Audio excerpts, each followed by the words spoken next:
I made $1,000 worth of Etsy sales in one day in February. What on earth did I do, and how can you do it too? We need to talk about advertising. Not all types of adverts are created equal, and you are not guaranteed a return on investment.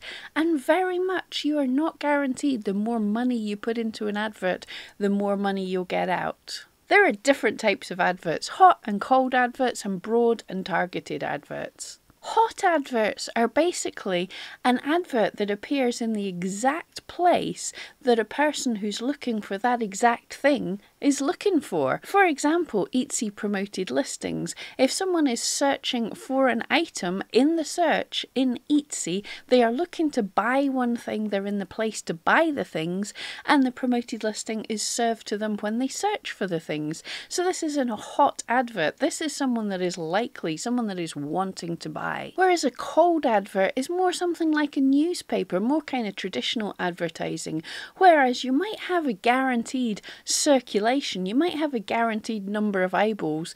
Most of the people that are reading the newspaper don't want the thing that's advertised in it, so they're much less likely to buy. And again, a broad advert is not targeting a specific niche, a specific person.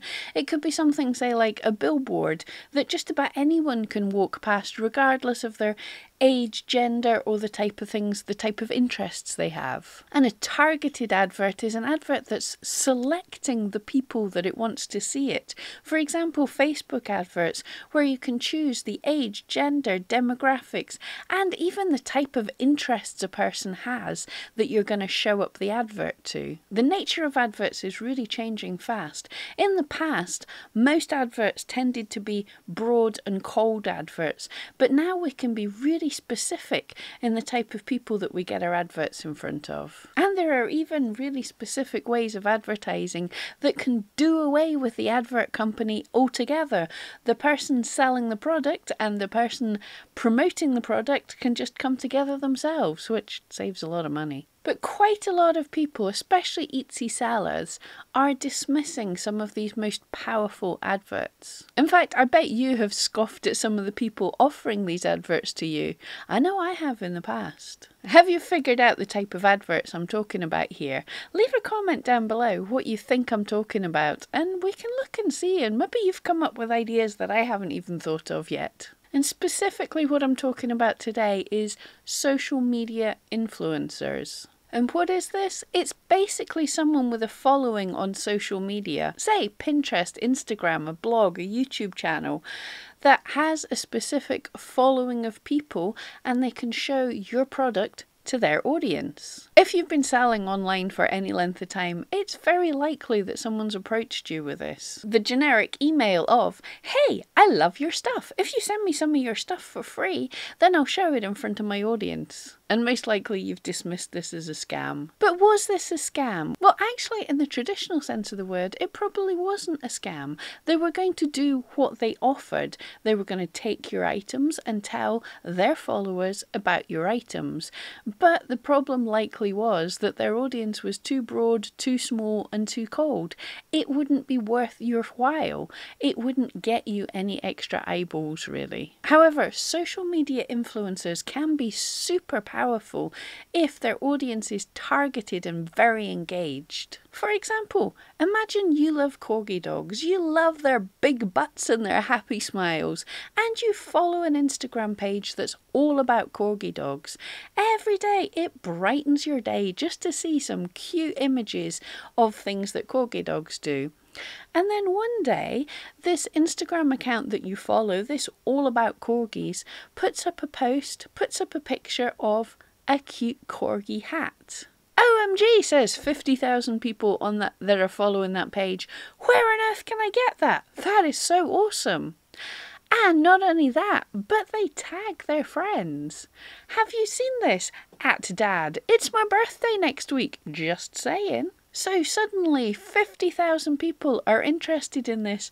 Tag 20,000 of them, tag their friends. More people see it. It gets pushed to more people.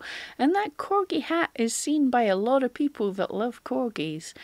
And don't you just want to bet that whoever makes that hat has sold a lot of corgi hats today? So that one post was very valuable to the person who makes the hats. It was worth a lot of money. And that is because it was shown to a very specific, very targeted, very engaged group of people. So it totally makes sense that there's people willing to pay for exposure like that. Now, how can we leverage this? First of all, be really specific about the niche that you're targeting with your items. Really know your customers. You're more likely to do well with something like this if your shop is really focused in, very specific to one kind of thing that people are going to like. So corgi dogs or dog hats, anything like that is way more specific than a shop that sells corgi hats and stationery that has nothing to do with dogs and all sorts of other things that have nothing to do with each other. And also, the more original your items are, then the more these social media influencers are going to want to share your items, either for free, or if you want to purchase an advert, they still want an item that's a good match for their audience. They don't want to spam these 50,000 people they've worked hard to get following them.